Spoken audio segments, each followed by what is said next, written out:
Bismillahirrahmanirrahim. Assalamualaikum warahmatullahi wabarakatuh. Apa kabar semuanya? Semoga senantiasa sehat dan selalu dalam lindungan Allah Subhanahu wa taala. Ingat, tetap jaga kesehatan, perhatikan protokol kesehatan karena kita masih dalam masa pandemi yang seperti ini. Tetap berdoa agar kita bisa melakukan pembelajaran secara tatap muka di kelas. Karena saya yakin semuanya sudah mulai jenuh dengan pembelajaran daring, apalagi mengeluh dengan jaringan yang kurang stabil. Oke, mari kita mulai pelajaran hari ini dengan membaca basmalah. Pelajaran kita yang pertama di Akidah Akhlak untuk semester ganjil ini adalah ayo menghindari sifat tercela. Kompetensi dasar di bab 1, yakni menganalisis makna, penyebab, dan dampak negatif dari sifat tercela, hubud dunia, hasad, ujub, sombong, ria, dan sifat-sifat turunannya. Sifat-sifat turunan maksudnya adalah sifat yang timbul dari sifat-sifat tercela ini. Selanjutnya kita beralih ke peta konsep dari bab 1, sifat tercela. Sifat tercela yang dibahas itu adalah hubud dunia, hasad, ujub, sombong, dan ria. Dari sifat tercela ini kita akan membahas tentang dalilnya, makna, penyebab, dampak negatif, dan bagaimana cara kita untuk menghindari sifat-sifat tercela tersebut. Baik, sebelum kita masuk ke pembahasan menghindari sifat tercela, kita bahas dulu sedikit tentang pengertian akidah. Akidah berasal dari bahasa Arab yang berarti tali pengikat sesuatu dengan yang lain sehingga menjadi satu kesatuan yang tidak dapat dipisahkan.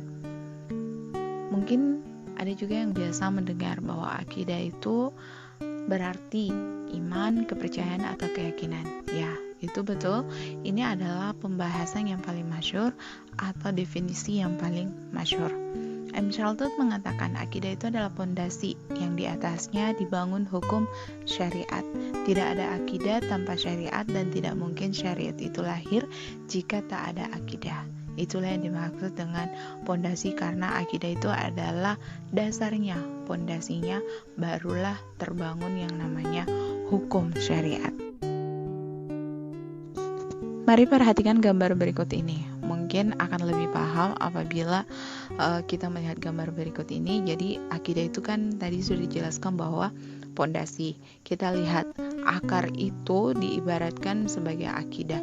Jadi dalam kalau kita lihat filosofi pohon atau struktur pohon, yang paling kuat atau yang bisa menopang bagian atasnya kan akar.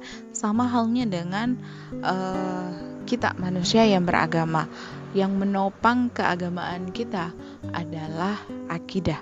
Apabila akidahnya kurang kokoh, maka dia akan mudah tergerus oleh godaan-godaan duniawi.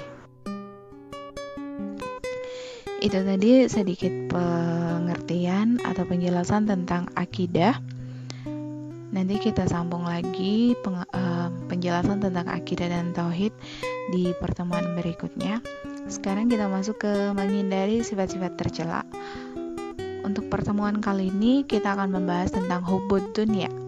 Hubud dunia artinya cinta dunia yang berlebihan.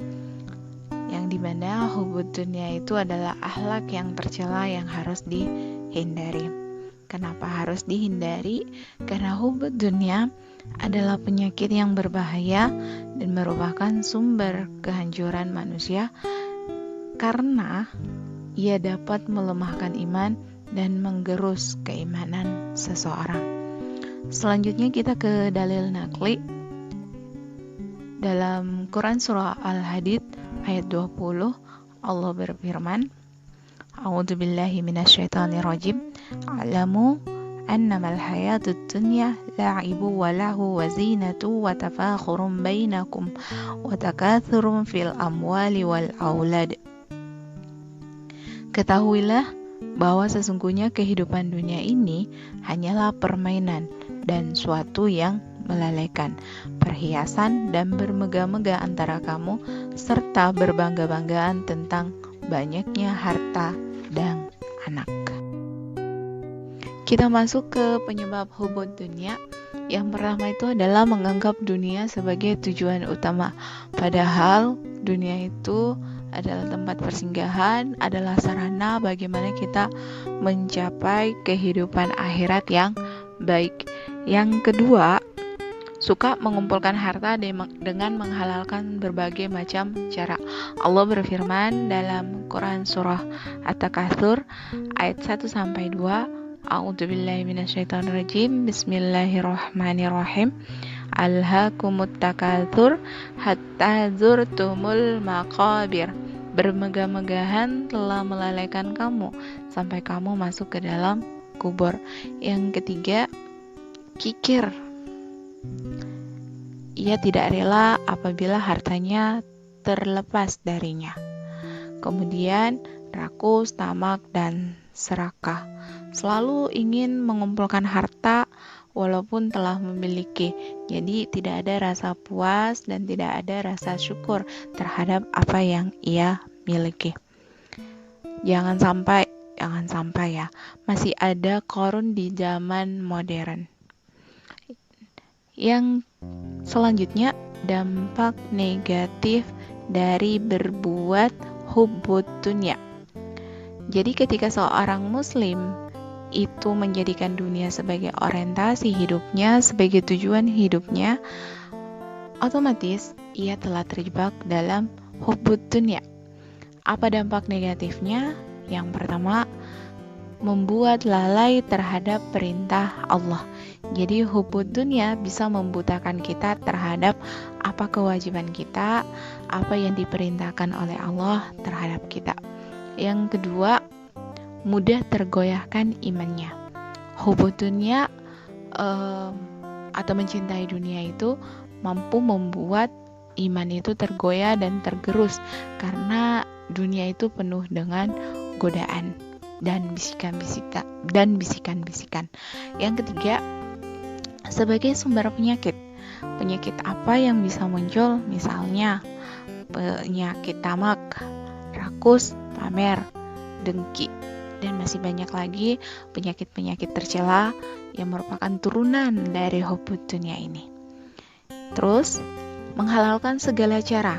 Jadi, walaupun haram, ia akan tempuh demi memperoleh kesenangan dunianya.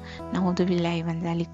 Dan yang terakhir, melakukan hal yang sia-sia dan tidak bermanfaat bagi akhiratnya. Yang terakhir dari hubbud dunya hari ini, bagaimana cara kita menghindari perbuatan hubbud dunya, baik berlaku bagi diri sendiri ataupun kita mengajak orang lain. Yang pertama, mengingat bahwa kehidupan duniawi itu hanyalah sementara. Karena orang kita berada di dunia itu, dunia adalah sarana agar kita mendapatkan atau meraih kehidupan yang bahagia di akhirat. Yang kedua, memperbanyak mengingat kematian. Dalam sebuah riwayat disebutkan bahwa Rasulullah pernah bersabda, berbanyaklah mengingat sesuatu yang memutus kelezatan atau kenikmatan duniawi. Apakah itu? Yakni al-maut, yaitu kematian. Yang ketiga, senantiasa untuk bersikap qanaah. Qanaah artinya merasa cukup terhadap apa yang dimiliki. Yang keempat, mengingat bahwa segala sesuatunya itu pasti akan dimintai pertanggungjawabannya. Jadi segala gerak-gerik kita, segala perbuatan kita itu akan dimintai pertanggungjawabannya di akhirat kelak. Demikianlah penjelasan singkat terkait hubbud dunya pada hari ini.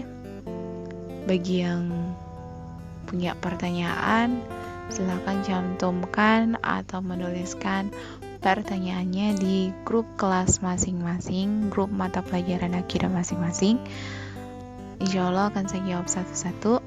Semoga penjelasan singkat ini dapat dipahami dan bisa memberikan pelajaran kepada kita agar senantiasa bersyukur.